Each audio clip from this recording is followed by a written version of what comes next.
Li Tirkiye hunermendên Kurd ji ber stranên xwe yên Kurdî rastî astengî û tawanên terorîzmê tên.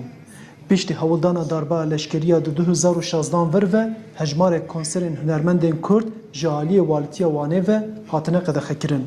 Ji ber vê yekê stranbêj jî li salonên biçûk dikarin konseran li dar bixin. Herî dawê hunermend Azad Bedran li salona Şanoya Mencelê konserek pêkanî.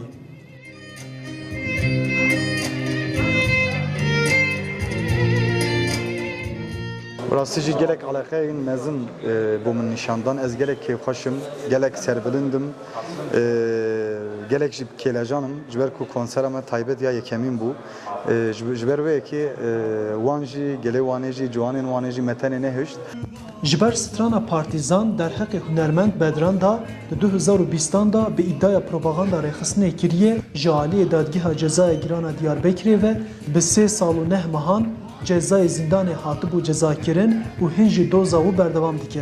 Piştî wek tê zanin li Tirkiye hukuk nemaye rastî jî dibin destê yek kesê daye. Ew yek kes jî çi biryar bide ew e dixwazin hunermenda bitirsînin. Ne tenê Kurd jî hunermendên Tirk jî ditirsînin. Wek hûn dibînin li Sezen Aksu û Tarkan her wiha hunermendên Tirka jî naxwazin kesên muhalîf kesên li hemberî wî tişta bêjin. Naile. Bedran li bajarokê Tarsusa Mêrsînê mezin bûye û ew bi dehsaliya xwe li navenda çand û hunera Dicle Firatê dest bi stranbêjiyê kiriye û li wê derê zimanê dayîkê fêr bûye.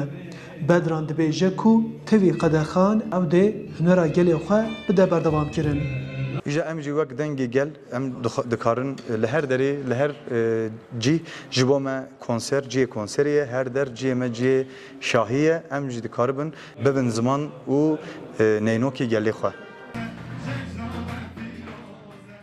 Müzikhezên stranên Bedran li gel wî stran gotin û şevek xweş derbas kirin. Konsera Bedran heya direngiya şevê bi coşek mezin berdewam kir.